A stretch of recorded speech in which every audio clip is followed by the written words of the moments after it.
They came to me because a small business owner thought her partner was skimming cash.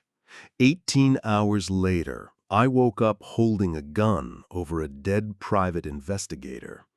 The hours between those two facts were a blur I still couldn't account for. When the shock wore off enough to notice my surroundings, nothing about the place felt familiar. The apartment wasn't mine. Cheap carpet, a humming window unit, one framed print hung crooked.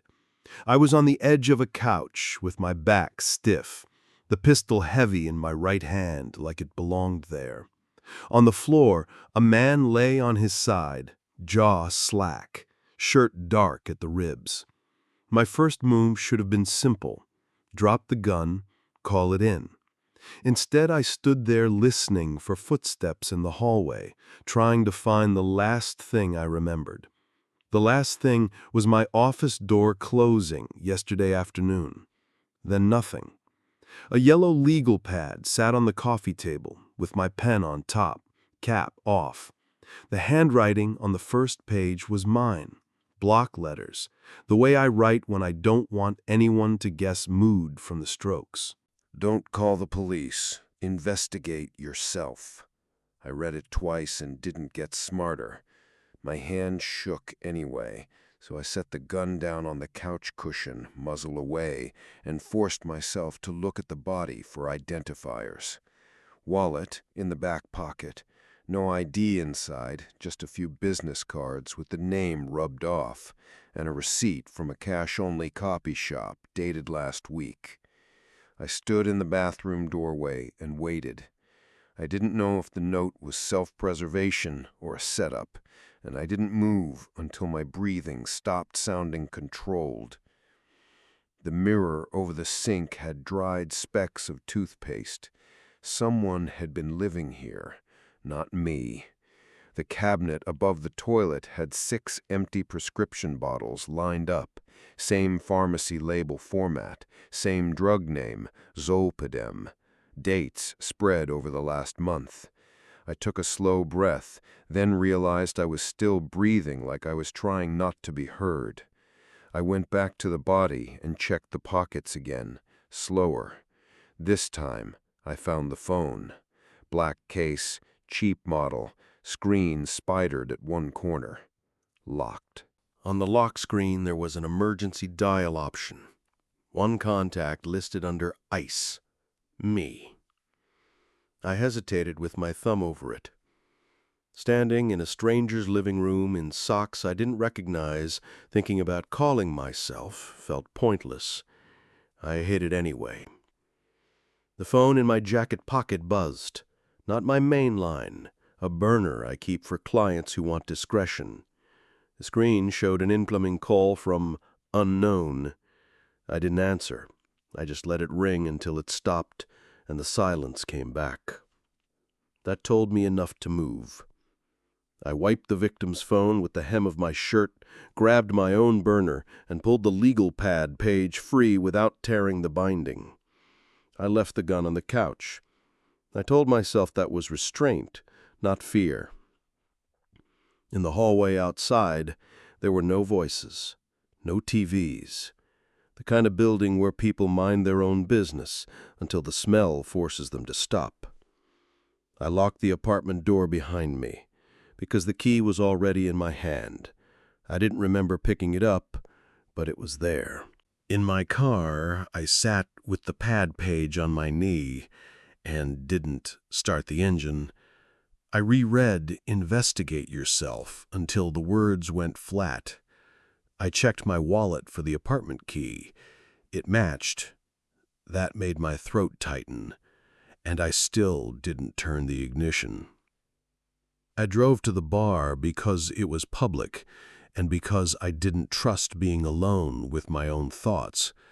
I didn't call anyone. I didn't even call the small business owner who'd started my day. The bartender recognized me before I got 2 steps inside. She had her sleeves rolled and forearms marked from work. A little plastic saint was taped behind the register. "You're early," she said. "I need last night," I said. 10 to 2. She didn't answer right away. Her hand went to the register drawer, then back to the bar towel. "You were here," she said. "All evening." "That's not a timeline," I said.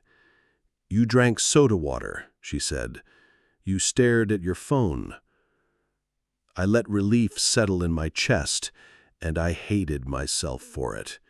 I wanted her to be right more than I wanted the truth. Then she added, too fast, "And you left alone around 2. It wasn't what she said, it was how quickly she delivered the last line, as if it was the part she'd practiced. "I want the security footage," I said. She shook her head. "Cameras don't work." "Then you don't have a problem showing me," I said. She leaned closer. "I said you were here. That should be enough." I made a mistake right there. I assumed she was protecting herself for overserving me. I treated her like a normal witness with a normal lie. I didn't consider that she might be protecting a different customer or protecting cash. "Show me," I said again. She swore under her breath and led me to the back. The DVR sat on a shelf next to bar towels and cleaning spray. She typed a code without looking at the keypad. Her shoulders stayed high the whole time. The footage showed the stool, empty. The bartender wiping down bottles, a couple at a table, no me. She scrubbed forward to 0:30, then 1:45, still no me. The same empty stool, the same patch of floor. "That's not possible," she said. "It's recorded," I said. She swallowed and tried to smile. "Maybe it's the wrong night." The timestamp in the corner read clean, date and time. I watched 2 o'clock roll over, and the relief burned off into confusion. I didn't threaten her.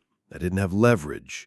I took a photo of the screen with the timestamp and left before she could decide the DVR needed to update. Outside, I walked past my car and kept going for half a block. I didn't know what I was doing. I stopped at a vending machine, put in money, and stared at the buttons without pressing one. When I finally got back behind the wheel, I sat in the lot and didn't drive.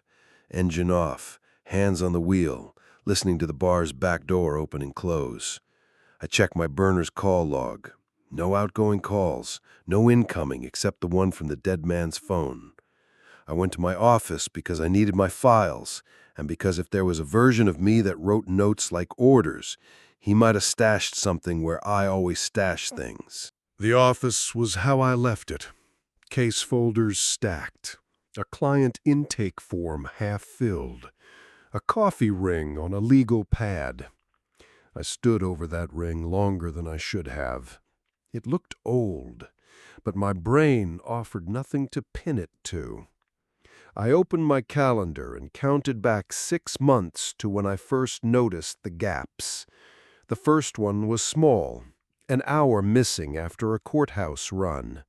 Then a full evening where I'd apparently met a client and billed him, but I didn't remember the handshake. I'd written it off as exhaustion and too much caffeine. That was lazy.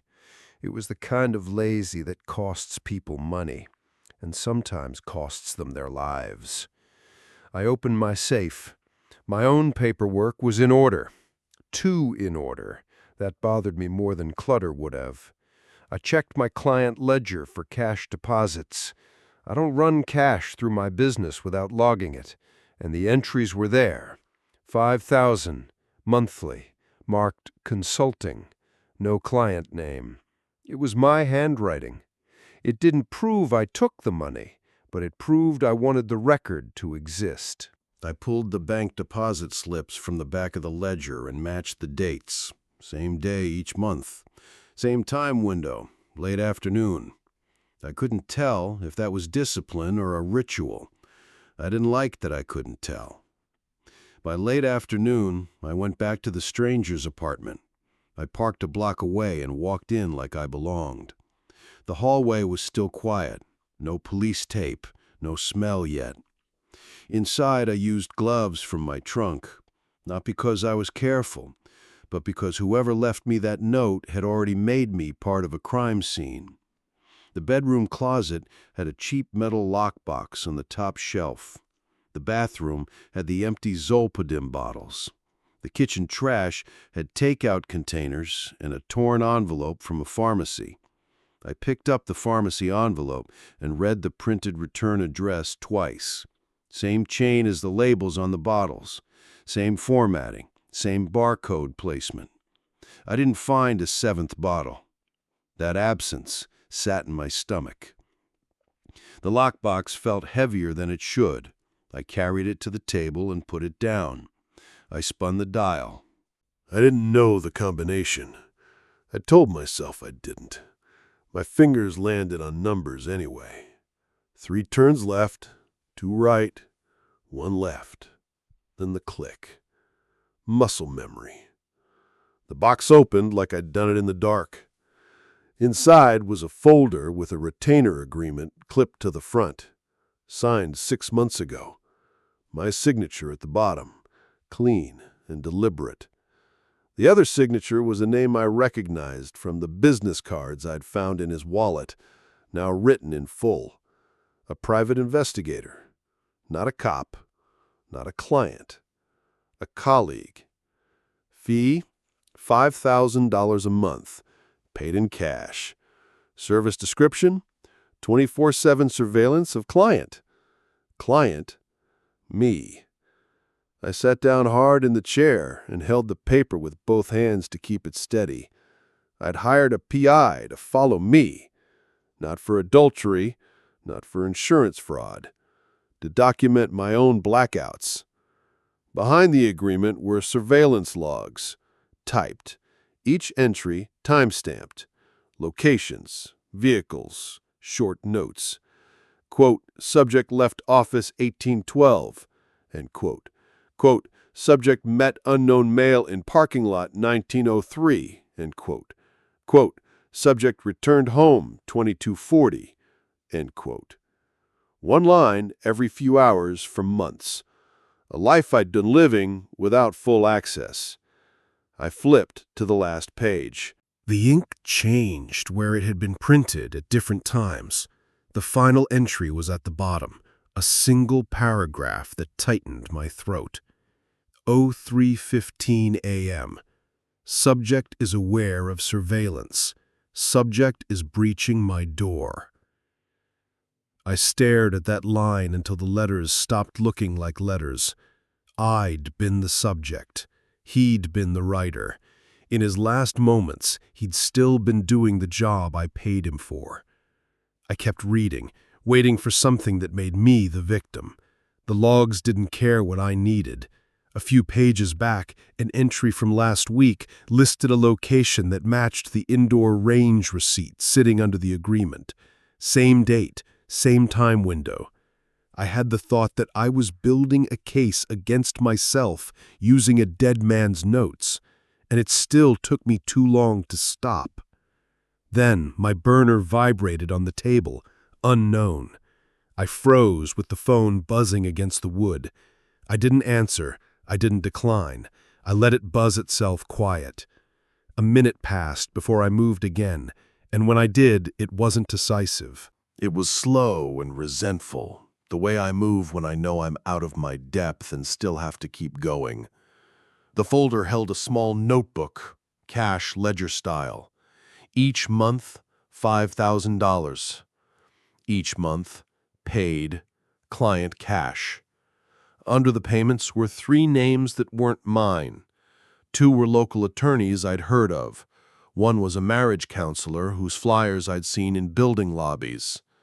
All 3 had the same note. Client requests blackout windows. I sat there with that line in my lap and couldn't make it click. I didn't know if I was looking at a network or a list of victims. Behind the notebook was a sticky note with a 4-digit code and 1 word, DVR. I went cold because I recognized the code. It was the bartender's DVR code. I'd watched her type it without looking. I shouldn't have known it already. The reversal landed plain. The bartender hadn't lied because she was confused. She lied because I'd arranged it. I thought back to her saint behind the register, and I realized I'd read it wrong. I'd taken it as charm. I'd taken it as charm. It could have been her reminder that she was doing a bad thing for a reason she told herself was good. I dug deeper and found a photocopy of my driver's license and a copy shop receipt matching the one from his wallet. There was also a printout of my burner number labeled primary contact. Under that, in his handwriting, client insists I save it as me. I sat on the couch beside the gun, not touching it, and read the last 3 entries again. My mouth tasted metallic. In the dead man's phone, I managed to bypass the lock with a simple 4-digit code, the same code on the sticky note. Inside was one photo, my office door from across the hall, time-stamped yesterday at 16:57. There was also a draft text, unsent. "You're not sick, you're hiding something." At about that point, I stopped pretending this was a clean frame job. I wasn't sure if I'd meant to kill him or meant to scare him, and I didn't get an answer by thinking harder. I got it from my own property. In the lockbox was a ballistics receipt from an indoor range. It included a serial number and a note, "Test fire and clean," dated last week. The serial matched the pistol on the couch. There was a stapled target sheet with 2 holes clustered tight. Somebody had made sure the gun ran right. I was the somebody. I held the pistol with gloves, opened the cylinder, and counted 1 spent casing. The smell of discharge was faint but present. 1 shot. Close range, small apartment. Then the escalation hit from a different angle. The dead PI hadn't only been watching me. His logs had a second column on certain days, short entries with plate numbers and handoff times. I recognized one of the plates. It belonged to the small business owner's partner, the one she said was skimming cash. That was when the domestic job stopped being domestic. My client wasn't just hiring me. She'd stepped into whatever I'd been paying to hide. I sat back down and tried to sort it. I couldn't decide if I'd been protecting her, exploiting her, or using her case as cover. I hated that my first instinct was to protect my billing and not my client. That thought didn't fix anything. It just stayed there. My burner vibrated again, and this time it was a text.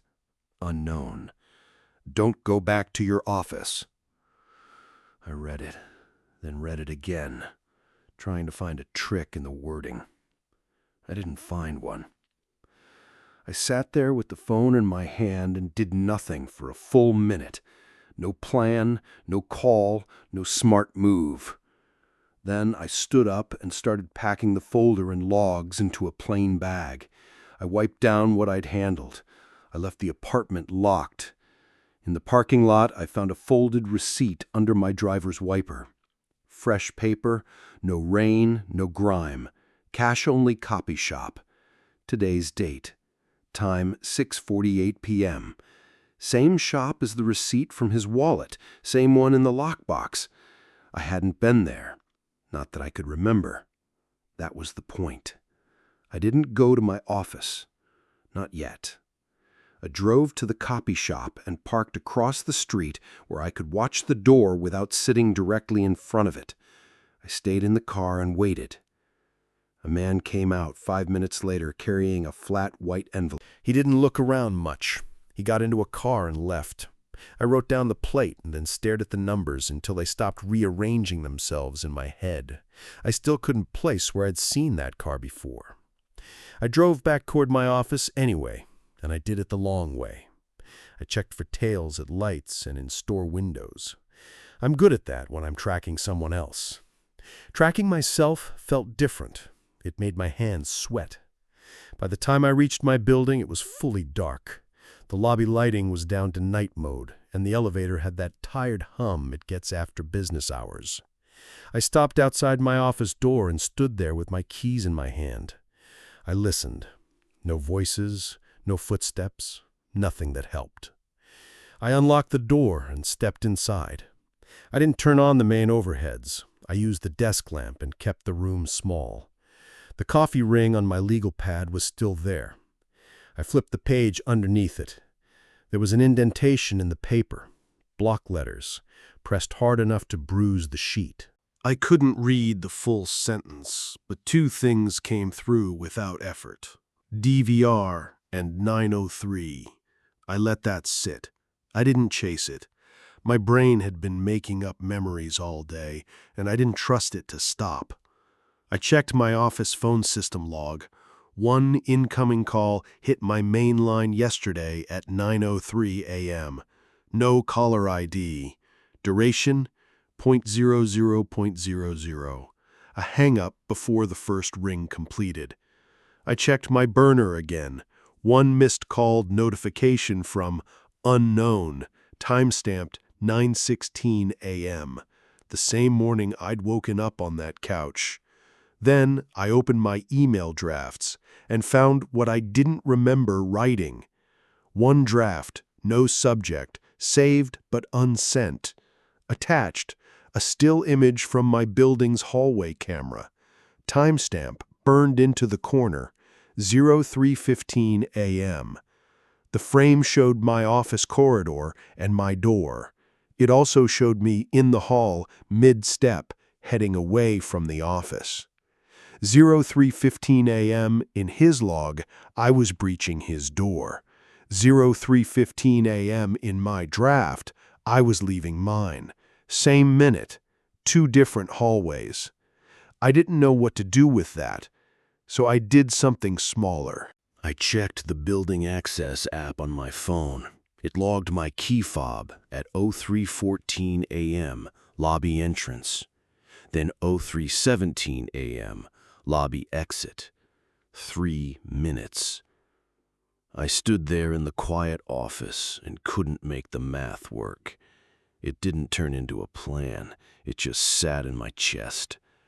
I did what I'd come to do. I stood by the metal trash can and fed the surveillance logs in page by page. I lit them with a match from my evidence kit and watched the corners curl. It took longer than it should have because good paper doesn't want to burn fast. The retainer agreement went last. My signature blackened and broke apart. I kept the yellow legal pad page from the apartment. I didn't burn that. I put it in a new folder, wrote today's date on the tab in the same block letters, and slid it into the back drawer where I keep closed files I don't want clients to see. Then I cleared the trash can ash into a sealed bag, wiped the rim, and took it out to the dumpster behind the building. When I came back up, I locked my office door from the inside and stood there with the key still in the lock. At 9:03, the call hit my line and hung up. At 9:03, the DVR code was pressed into my pad. 0 minutes. I shut the file drawer until it latched. I turned off the desk lamp and left the coffee ring where it was, a clean circle on paper I couldn't prove I'd written.